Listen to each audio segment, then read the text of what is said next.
ഓം ഗുങ്കുരിപ്യോ നമ. ഓം നമോ ഭഗവതേ വാസുദേവായ. ഓം നമോ നാരായണായ. നാരായണീയം ദശകം 33 ശ്ലോകം 5-6. പീതാംബരം കരവിരാജിത ശംഖചക്രകമോദകീ സരസിജം കരുണാസമുദ്രം രാധാസഹായമതിസുന്ദരമന്ദഹാസം വാതാലേശമനിശം ഹൃദി ഭാവയാമി. ശ്ലോകം 5.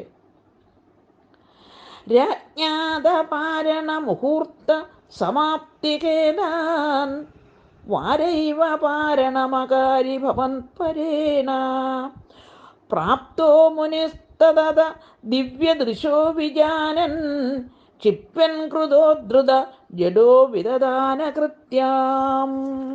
അന്വയം അർത്ഥം. അഥ അനന്തരം ഭവത്പരേണ ഭഗവത് ഭക്തനായ രാജ്ഞ രാജാവിനാൽ പാരണമുഹൂർത്ത സമാപ്തികേതാൻ പാരണസമയം കഴിയുമെന്നുള്ള ഭയം ഹേതുവായി വാരായേവ വെള്ളം കൊണ്ട് മാത്രം പാരണം അകാരി ഉപവാസാനന്തര ഭക്ഷണം കഴിച്ചു. അധ അനന്തരം പ്രാപ്തക എത്തിച്ചേർന്നവനും തദ് അക്കാര്യം ദിവ്യദൃശ ദിവ്യദൃഷ്ടി കൊണ്ട് ജാനൻ അറിയുന്നവനുമായ മുനി മഹർഷി ക്ഷിപ്യൻ നിന്ദിക്കുന്നവനും ക്രുധ കോപത്താൽ ഉദ്ധൃത ജഡ പറിച്ചെടുത്തവനുമായി കൃത്യം വിരദാന പിശാചിയെ സൃഷ്ടിച്ചു. ഹരിവു. സാരം. പാരണയുടെ മുഹൂർത്തം തെറ്റുമെന്നറിഞ്ഞ് ഭക്തനായ അംബരീഷൻ ജലം കൊണ്ടു പാരണ വീഴ്ത്തി. ഉടൻ അവിടെ എത്തിയ മഹർഷി ദിവ്യദൃഷ്ടി കൊണ്ട് വിവരമറിഞ്ഞ് കോപിച്ച് ജഡ പിടിച്ചു പറിച്ച് കൃത്തികയെ സൃഷ്ടിച്ചു. ഹരിവു. ഓം ഗുങ്കുരിഭ്യോ നമ.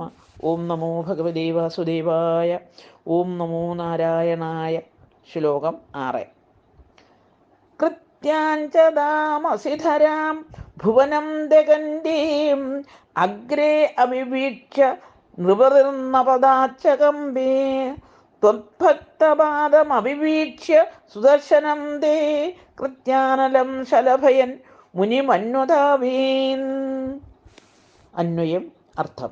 നൃപതി രാജാവ് അംബരീഷൻ അസിതരാം വാൾ ധരിക്കുന്നവളും ഭുവനം ദഗന്തിയും ലോകത്തെ ദഹിപ്പിക്കുന്നവളുമായ താൻ കൃത്യം ആ പിശാചിയെ അഗ്രേ മുന്നിൽ അഭിവീക്ഷ്യ കണ്ടിട്ട് പദാ സ്ഥാനത്ത് നിന്ന് നാച കമ്പി ഇളകിയില്ല തേ സുദർശന അങ്ങയുടെ സുദർശന ചക്രം ത്വത്ഭക്തപാദം അങ്ങയുടെ ഭക്തന് നേരിട്ട് ഉപദ്രവം അവിവീക്ഷ്യ കണ്ടിട്ട് കൃത്യാനലം ആ പിശാചിയാകുന്ന അഗ്നിയെ ശലഭയൻ ഈയാമ്പാറ്റ കണക്കെ ആക്കി തീർത്തു.